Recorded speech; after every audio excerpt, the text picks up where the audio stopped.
The Spurs are having an incredible season. Is it enough for Mitch Johnson to win the Coach of the Year? And let's preview this weekend's Spurs-Bucks game.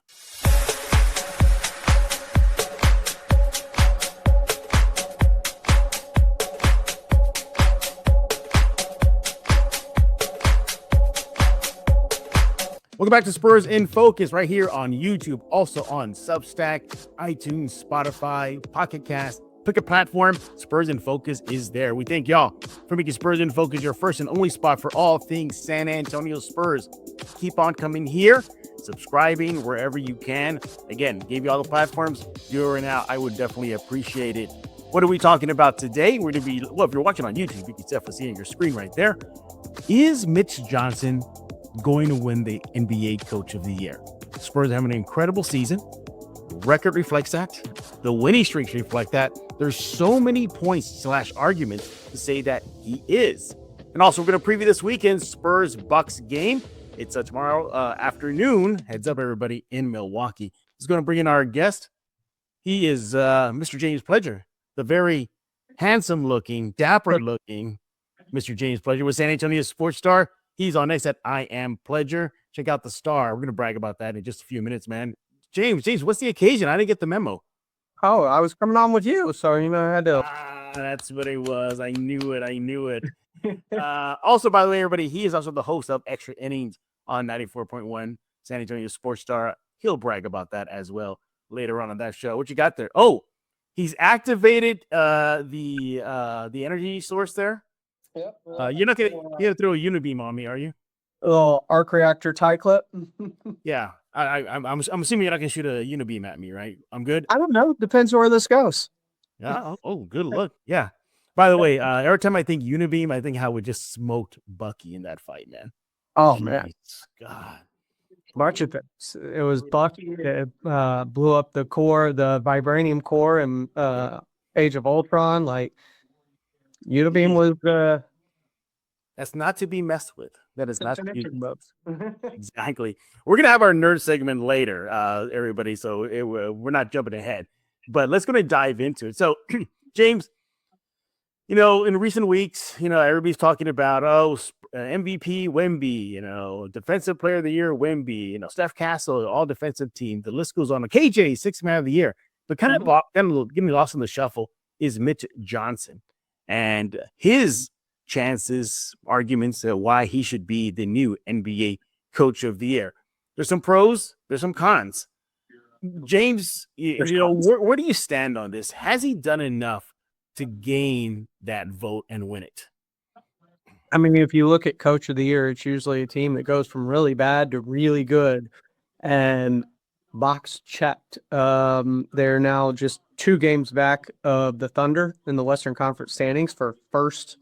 And I believe right there at the number 1 overall seed in the NBA as well, too. So, I mean, Another check. I mean, he is technically a rookie head coach, so he's doing this in his first year. Check, because last year those were Pops. Now, he did relinquish those to him at the end of the season. But, I mean, technically, this is his first full year as the head coach of the San Antonio Spurs. He was an interim basis last year.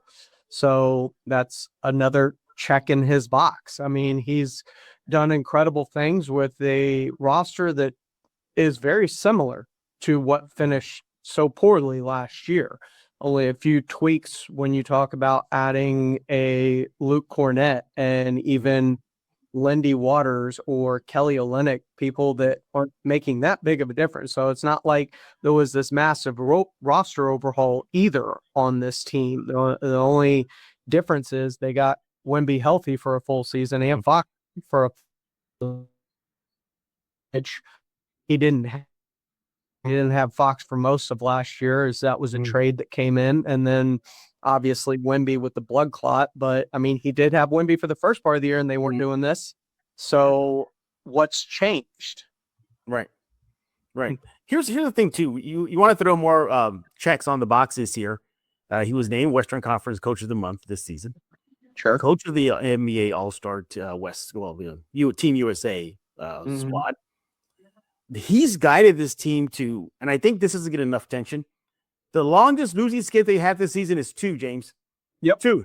That's They've it. not lost more than 2 all year. All year. Sure. That is just freaking awesome. And here's the thing, too. Even when the team was out, their main weapon, their unibeam, Victor Wembanyama, for a while, Spurs Continue to win. They continue to win. Why? Because that Well, guy, remember, at the Mitch beginning Johnson, of the season, too, De'Aaron Fox missed a good Yeah. chunk of it, and that's when they got their 6-2, 8-2 start. And so, like, they've been, and it's not just those two. I mean, they were without Fox for periods of the season. They were without Wemby for periods of the season. They've been without Castle for parts of the season. Like, he has been piecing and parting this a lot this year. Yes. It hasn't been a fully healthy roster Mhm. for the entire season either. Here's the other thing, too. He has this team ahead of schedule. Heading into the season, many figured this team was kind of a 40-ish win team. That's it. And here they are knocking on 60 wins. I mean, it is close. They can still do that. So that is also another testament to him for rallying the troops, getting them focused. And one thing I think that also doesn't get enough attention is his demeanor. If the Spurs smoke a team, they get curb stomped, they barely win or they barely lose, he's the same guy on that podium after games. He doesn't get too high. He doesn't get too low. And I think that's exactly the calming effect you need for a young team with a young core that's about to sniff the playoffs for the first time. Now, Vegas has him around a plus 900 to about 1,000 to win it. Right now, they have the favorite as JB Bickerstaff with the Pistons to get it. But, I mean, he is a strong candidate. Dare I say, James, this might be one of the closest Coach of the Year votes we've seen in a while.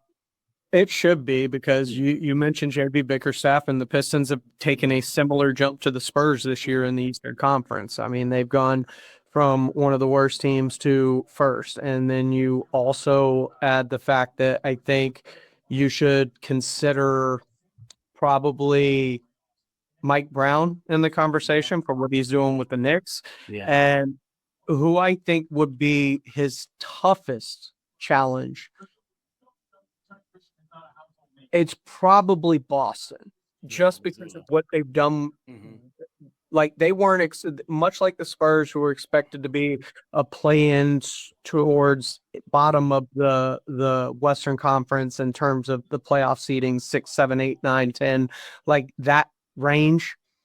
That's about what the Celtics were predicted to be without Jason Tatum this year. So, like, I do believe Joe Mazzulla has an excellent case to also be in consideration for Coach of the Year. And if I'm going with my top two finalists, it's probably Mazzulla and Mitch Johnson. No disrespect to what JB Bickerstaff has done in Detroit, but I just think that it's especially the fact that Mazzulla's doing it without an MVP candidate. You can argue Cade's been in the MVP race. Wemby's definitely been in the MVP race, Defensive Player of the Year race. Like, those things help elevate ships.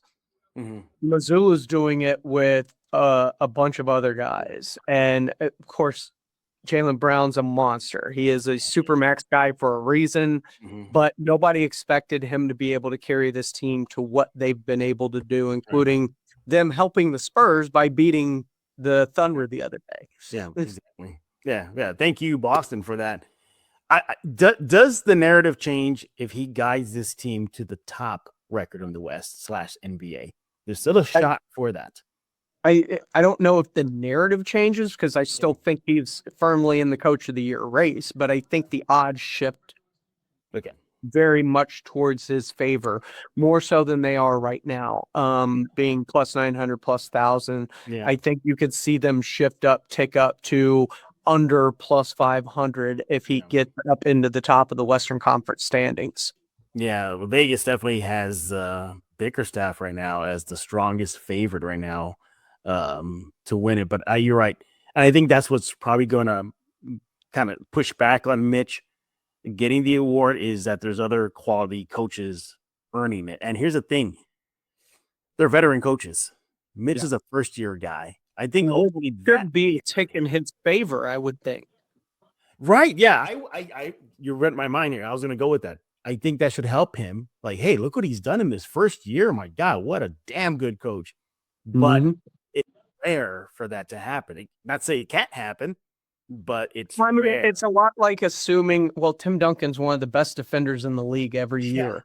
Yet somehow he never magically won a defensive player of the year because everybody was like, he's going to win plenty. He's going to win plenty, which is why you don't vote based on future potentials or whatever it may be. I get very mad at voting systems in the NBA, whether we were here, my Wemby's rookie year, talking about, I was campaigning for Vic as defensive player of the year because, like, yeah, Rudy Gobert is great, but he's a liability in some games and you have to take him off the court.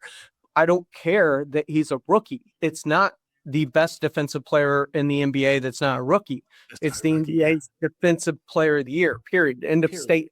Like, it doesn't matter that he's a rookie. MVP shouldn't matter if you're a rookie or if you're new to the conversation or you have to prove it for a couple of years. No, it's of the year.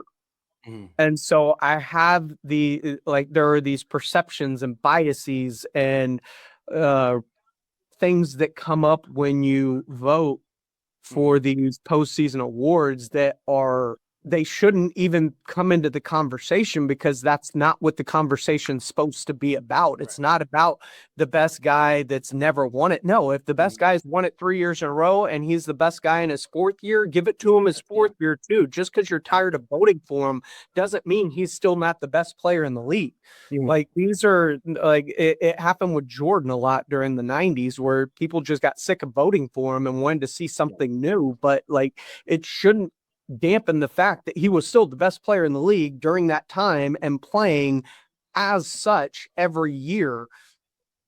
Give him the award. Give Wemby the award. Give a rookie the award if they're that good. I don't care one way or the other about these made up fallacies of the rules that you're trying to alter to an award that should be strictly based on its merit of the year for the NBA, period. End of statement. Yeah, I can even say that to Coach Popovich when he was doing his thing on the sidelines. Coach, he had best record left and right. He's the best coach in the game. Then let's say his game. And yet, I think he only won it like twice. I believe that was it. Exactly. That just never made sense. But going back to Mitch, he's a strong candidate. There's no doubt about that. There's minimal cons to the argument why he should get it. Minimal. It's hard for me to even think of one like right now on the fly. I can't. I really can't. That's how strong of a candidate is. I think he finishes top 3 in the voting. Ultimately, I don't think he gets it though. I think it's probably land with Missoula or JB. I think that's where he land. I think Missoula ended well for him among the voters just because of how well San Antonio has played. They're 23-2 over the last 25 games. I mean, they perfect February too. Continue to keep winning. They had a perfect February. Like, he's just been on a tear, and it seems like the team is getting better. Yeah, it is at each turn, and as the season progresses, and as we get closer to the postseason, and I think the better they play towards the end of the season, the harder it's going to be to keep his name out of the conversation. Absolutely, same thing for Wemby for MVP. I mean, the way he's playing right now to wrap up the season. Well, I mean, MVP, it's the best player in the league. And as far as I'm concerned, or as I've been told recently, that encompasses both sides of the court. Exactly. Offense and defensive. He's kind of really good at both. But hey, you know what? The Spurs are having a phenomenal season. If Mitch comes up short, not a problem. Why? Because I think he probably has a few of those awards ahead of him if he keeps this up in San Antonio. James, I don't know. Where do you land on it? Does he walk away with the coach of the year or probably not? If I'm laying today, especially with the odds I would, just because I think they're going to play extremely well here down the stretch and really give Oklahoma City a run for that number 1 seed, especially when you look at the Spurs' upcoming schedule versus Oklahoma City's upcoming schedule. And I think that gives them a chance to crack that door open, and will give Mitch a chance to kind of walk through in the voters' eyes. Yeah, I mean, that guy you see on your screen, everybody, Mitch Johnson, man, what a phenomenal job. Round of applause. He had some doubters coming into his first full season as the head coach, not interim. Why? Because remember, everybody, there were names out there: Mike Malone, Taylor Jenkins, Becky Hammond. It was out there. They who's this guy? And Austin Spurs coach and assistant. What? And look, it's kind of almost like the mantra of the season. You doubt the Spurs, they prove you wrong. You doubt Mitch, he proves everybody wrong. Hey, what do y'all think about Mitch's chances for Coach of the Year? Let James know on X at I am Pledger. Let me know on X at Jeff G Spurs Zone, or leave a comment on the YouTube page here at Spurs in Focus. We'll love to read them in a future episode here. James, you want to preview tomorrow's game, Spurs-Bucks? Yeah, let's do it.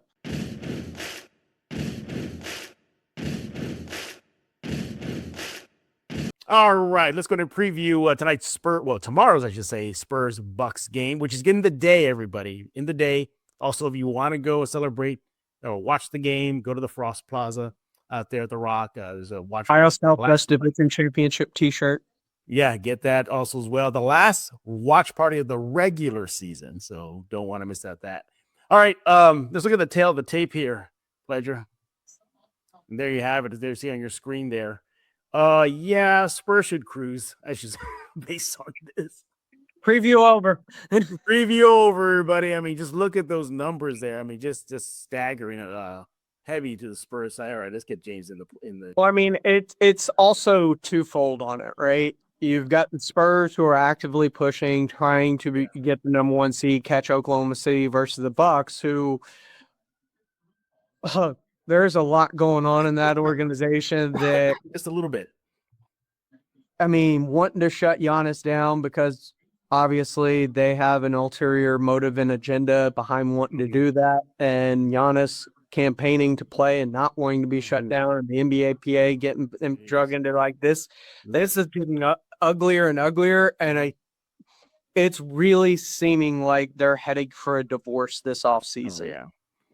Hey, Bucks, you want to up your draft odds? Why did you lose this game? Yeah, that's a little silver lining on a dark cloud of the season for you Milwaukee Bucks. But look at some of the numbers. Yeah, Spurs should get the W if stats don't lie. Also, wrap up the 3-game roadie at 3-0. Hopefully that'll happen. I mean, it's just staggering. Look at your screen, everybody. Opponent field goal percentage, Spurs 4th in the NBA, Bucks 16.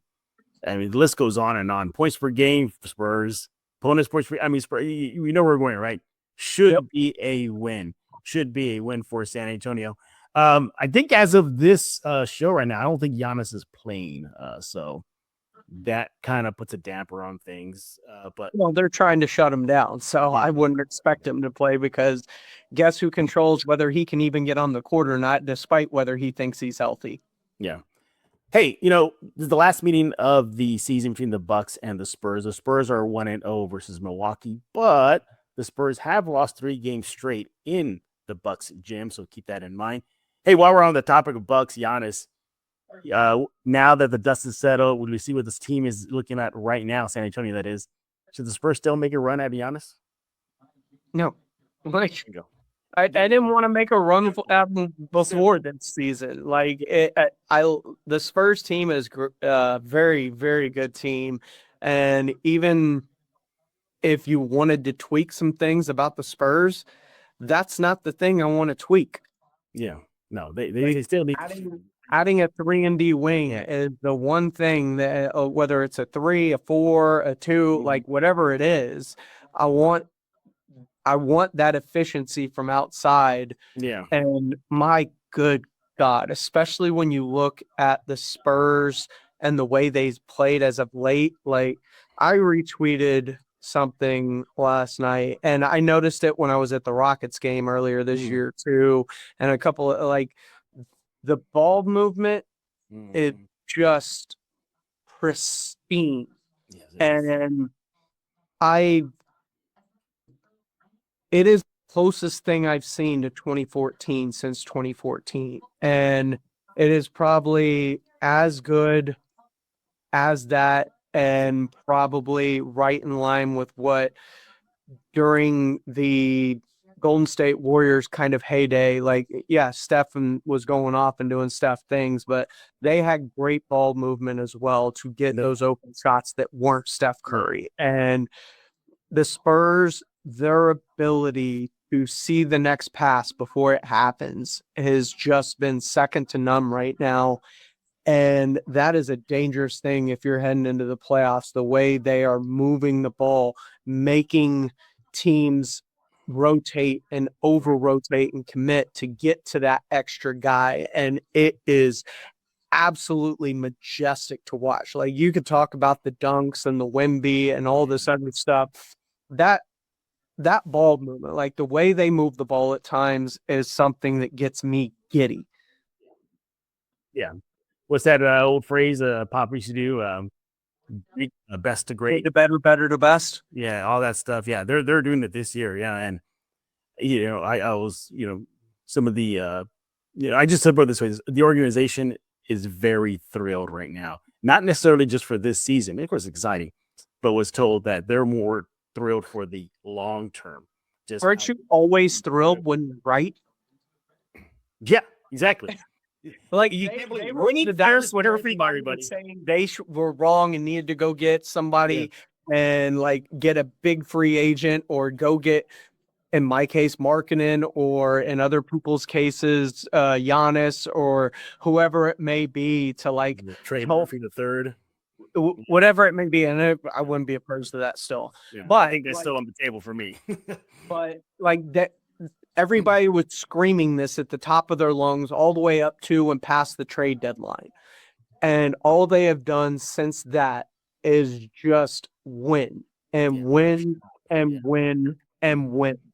And it is proving the front office right in what they've seen through their own development in at practice, and what they've thought of these players and this team. And it is confirmation bias to their own eyes. And of course, you're always happy when what you thought, which was counter to what everybody else thought, is proven absolutely right. One of the things that stands out for me about this squad, too, is the sacrifices the players have made. Let's start off with the big one, Keldon Johnson. He went from being the quasi-face of the franchise before Wemby to starter, to now being the sixth man and seeing minutes reduced and touches reduced.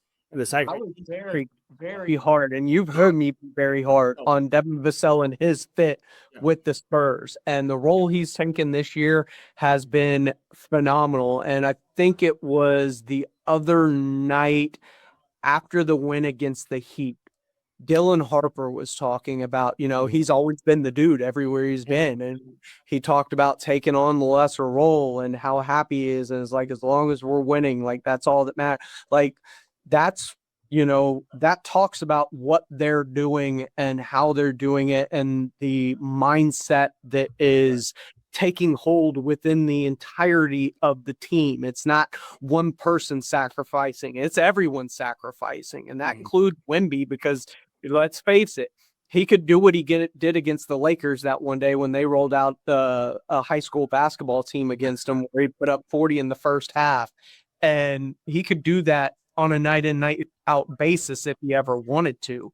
And he's content with 19, 20, 25, 15.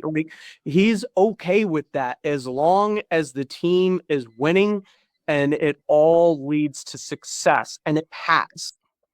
We saw recently Keldon Johnson and Dylan Harper be the leading scorers for the team in a win. And while Wemby had under 20 points. So that just goes to him. Another thing you cannot ignore is even the sacrifice that De'Aaron Fox had made. If you look at earlier in the season, he gave up a lot of the touches. He gave up a lot of maybe his time to let Castle and Harper get their groove going. Let them, if you just go back and look at the numbers, how much more ball dominant Castle was in the start of the season until he is now. And I think that's also a testament to Fox. And look at the dividends it's paid. Yeah, exactly. All right. Well, that was some preview for tomorrow's game. That was awesome. Spurs should wreck shop versus Milwaukee. Cross your fingers that happens. Going 3-0 in this mini road trip. We need to hear what y'all think about tomorrow's game. Who do you got? Let James know on X at I Am Pledger. Let me know on X at Jeff G Spurs Zone. James, you want to have a nerd moment? Yeah, let's do it. Nerd! Yeah, I knew you were going to love that. I knew it. I said, James hasn't seen that one yet. I can't wait to get his reaction. Thumbs up or thumbs down?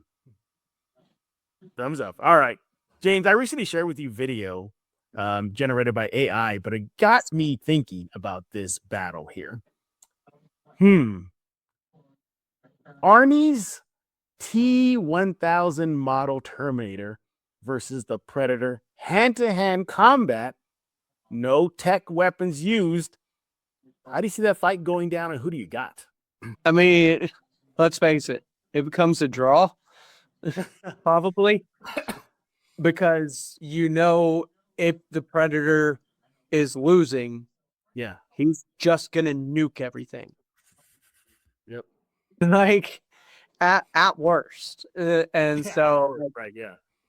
So I lean towards the Predator just because of the tech and his mobility, agility, et cetera, et cetera. Like, it's very hard. Yes, the T-1000's but let's face it, it's an old, outdated relic. They've come out with better models of Terminators in iterations past. And so, I mean, that's great. I'm more excited about what I'm seeing out of what's coming on the Darth Maul Shadow Lord. Like, that looks incredible. Did you see that clip and how just? I mean, they're showing him use his double-edged saber in a freaking terrifying way. It's awesome. Like, that looks like it's going to be fantastic, and I can't wait to jump in on the start of Daredevil season 2. Yeah, like, exactly. Charlie Cox as Matt Murdock and Wilson Fisk or Vincent D'Onofrio as Wilson Fisk. They embody those roles so well, and you just get such great dramatic. Yeah. And it's not even just the fight scenes. I'm just talking about the overall line delivery. Yeah. Like, it's so good. It is so good. If y'all want to see some great dialogue between the Punisher and Daredevil, or Red, as Punisher calls him, go look at that first time they meet on the rooftop and that back and forth they had regarding how to handle crime. Netflix Daredevil season 2.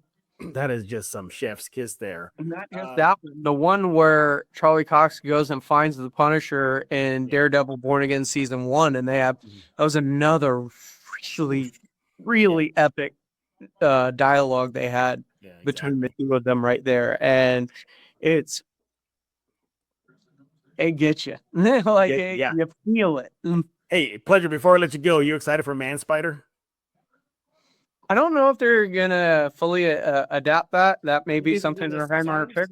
Yeah, they might. I don't like it. There are a lot of allusions to it in the trailer, but I don't know if they're going to go that far with his mutation or not. It kind of makes sense though, because the more mutants are going to be introduced. He's dealing with mutation. I get the sense it makes, but I just don't know if they're going to go there. When I first saw the trailer for the new Spider-Man movie coming out, I thought they were introducing the symbiote, because they show that X-ray scan and he's all black, and then his eyes turn black. I said, okay, that makes sense because Secret Wars is around the corner. But no, I think they're gonna go Man Spider, because in the trailer, one of the medical doctors goes, well, actually, no, not the. It was a scene where you see the screen. It says strength has increased, ability has increased, or something like that. So either way, should be great nerd times ahead for me, James Pleasure, and the rest of the very good nerd. Word he is Mr. James Pleasure with San Antonio Sports Star 94.1 and on YouTube. James, you got extra innings, you got the blitz, you got the morning crew. I mean, tell us what's going on there, man. Man, it's fun. Spurs being good obviously makes things exciting this time of year. Of course, we're encroaching on the Final Four and the NCAA championship coming up. So there's that. The NFL draft is right around the corner, and everybody's doing their pro days, and we're trying to wonder, is the Cowboys keeping their 2 picks? Are they getting rid of one of them? What are they going to do? Are they going to move up, move back? It's the Texans' new revamped offensive line and everything that's going there. Is that going to be enough to get CJ Stroud back to rookie year CJ Stroud? Like, there is a lot going on. You got the Masters right around the corner. Tiger could potentially play, which is always great Yeah. when Tiger's playing. So like there is a lot. And then we've got our San Antonio Sports Star spring golf tournament coming up on Monday. So like it's full steam ahead right now. Do not let James sucker you, everybody, on the greens. Do not. What? No. Not let James sucker you on the greens. What? Don't do. Oh, who wants to do a little friendly wager and then we fall through? Just throw a couple bucks on it. Fine. Yeah, that's all. Yeah. Don't everybody. I warned you now. And if you want to team up with somebody, that's the man you want to team up with. Trust me. I know what I'm telling you. Trust me. You want to team up with him. I give you a hint. You want to go to I actually 94? got to play in some competitive golf this past weekend. It was really cool. We did a Vitor Cup thing. So it was a lot of fun. It was good to get the actual competitive juices flowing again. How hype were you, man? I was super hyped. I was bummed after day one. Were you yelling Happy Gilmore? Smashing. I wouldn't go into 1-1, and I should have won both of those first matches in post scramble and best ball. But I came back and destroyed in singles. So did the rest of our team in singles. Yeah. I closed them out on hole 14. Let's close them. 13. Don't say I warned you, everybody, if you sign up, because I know you're going to sign up. But just go to 94.1, their website. Just Google it. 94.1 San Antonio Sports Star. There you go. Go sign up right now. Have yourself a good time on the greens with Pledger. The rest of the crew over there at the Star. Pledger, thank you so much for joining us here on Spurs in Focus. We appreciate it. Be sure to follow on X, everybody, at I Am Pledger. Everybody, that's a wrap right here on Spurs in Focus. We thank y'all for making Spurs in Focus your first and only spot for all things silver and black. We'll be back on Monday as the Spurs season winds down. Don't forget to subscribe on YouTube. We're now on iTunes, Spotify. What else we got there? Pocket Cast. The list goes on and on. Go subscribe ASAP. Oh, yeah, YouTube podcast. That's the other one. So go subscribe. No reason for you to miss out on an episode here at Spurs in Focus. So for Mr. James Pledger, I am Jeff Garcia. Now you're in focus with Spurs in Focus.